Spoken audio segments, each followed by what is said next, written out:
महापुरुषों को जानना, उनके इतिहासों को समझना बहुत ज़रूरी है।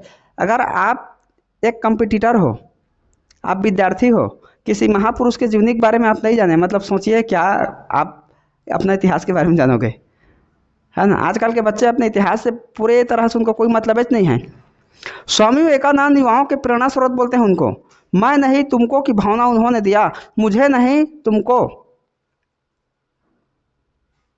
मी नॉट बट यू, मुझे नहीं तुमको। तो उन्होंने उसी पर्पस पे काम किया कि मैं अपने लिए नहीं कार्य करूंगा। स्वामी विवेकानंद जी युवाओं के प्रेरणा स्रोत है। उन्होंने अपने जीवन में जितना बड़ा कार्य किया, भारतीय इतिहास में आप उठा के देख लीजिए, युवाओं के बहुत बड़े प्रेरणा स्रोत हैं वो। उन्होंने बोला उत्तिष्ठत जागृत एवं लक्ष्यम प्राप्त करोति, arise awake and not till them reach your goal. जब तक आप अपने लक्ष्य की ओर प्राप्ति नहीं कर लेते या अपने लक्ष्य की ओर बढ़ नहीं जाते, तब तक मत रुको, लगातार चलते रहो। उन्होंने यह बोला। स्वामी विवेकानंद जी बहुत ही प्रतिभा के धनी थे, इतने इंटेलिजेंट, इतने बुद्धिमान थे, उनका विवेक महान था। इसीलिए उनका बचपन का नाम था नरेंद्र नाथ दत्त। उनकी विवेक से प्रभावित होकर के, उनके कामों से प्रभावित होकर के उनका नाम पड़ा विवेकानंद। समझ गए हैं? विवेकानंद मतलब जो विवेक से भरा पूरा हो, जो विवेक से पूरी तरह से भरा हुआ, जो उसका जीवन, जिसका बुद्धि, उसको बोलेंगे विवेकानंद। इनके आध्यात्मिक गुरु थे स्वामी रामकृष्ण परमहंस। ठीक है जी, सुन लीजिए। स्वामी रामकृष्ण परमहंस इनके आध्यात्मिक गुरु थे। चाहे आप अध्यात्म में जाइए, चाहे आप सांसारिक में चाहिए, चाहे आप धार्मिक में जाइए, चाहे आप पारिवारिक चाहिए, चाहे राजनीतिक जाइए, कहीं भी जाइए, जब तक आप किसी क्षेत्र विशेष से आप नहीं मिलोगे। अध्यात्म मतलब क्या है समझते हो? परमात्मा से आत्मा का मिलन का एक मार्ग है, पुष्टि मार्ग जिसको बोलते हैं। पुष्टि मार्ग में जब तक आप नहीं चलोगे, भक्ति मार्ग है ना, भक्ति मार्ग में हम क्या करते हैं? हम भगवान का भजन करते हैं, कीर्तन करते हैं, जितना ये चलता है सब भक्ति मार्ग है।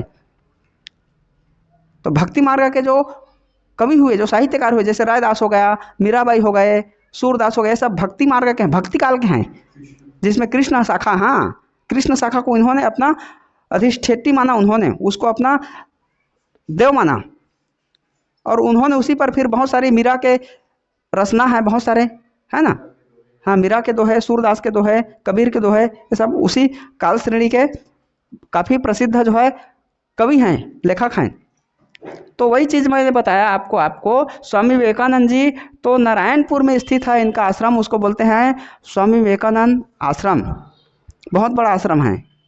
वहाँ पर युवाओं को सिर्फ क्या दिया जाता है? शिक्षा दिया जाता है। बहुत बड़ा स्कूल है वो, सुदूर इलाके में है और स्कूल वगैरह नहीं है। और वहीं है आपका ओरछा से लगा हुआ, नारायणपुर जिले में दो ही विकास खंड है, एक ओरछा है और एक छिंदगढ़ करके है। ओरछा नक्सलाइटों का पूरा गढ़ है वो। आपको हर कदम में हर जगह नक्सलाइट मिलेंगे। जैसे हमारे यहाँ आम लोग मिलते हैं ना, वैसे आपको वहाँ नक्सलाइट मिलेंगे। हाँ, वहाँ आज भी हमारा जो इधर का जो जगह है, हमारा मैदानी क्षेत्र, उधर से हम लोग 50 साल आगे हैं, वो लोग अभी भी 50 साल पीछे हैं। अभी भी प्राचीन जो जनजीवन है, प्राचीन जो उनका रहन वसन है, खान पान है, पहनावा है, बोल चाल है, हमारा लाइफ स्टाइल बदल गया, उनका लाइफ स्टाइल आज भी वैसा ही है। जैसे अभी हम लोग का जो दादा दादी परदादा के ज़माने में जो चला था ना ज़िंदगी, वैसे आज भी उन लोग के ज़िंदगी में चल रहा है। अभी धान कूटने का मशीन नहीं हो, वहाँ ढेकी से ही धान कूटते हैं, कोदो कुटकी राई मोटे अनाज खाते हैं बेचारे लोग, बासी पसिया खाते हैं, मुर्गी पालन करते हैं, बकरी पालन करते हैं, और वनोपज का संग्रहण करते हैं, एकत्रित करते हैं और ला करके उसी से अपना जीवन यापन करते हैं। कमाई का साधन नहीं है, जरिया नहीं है उनके पास। सही है ना?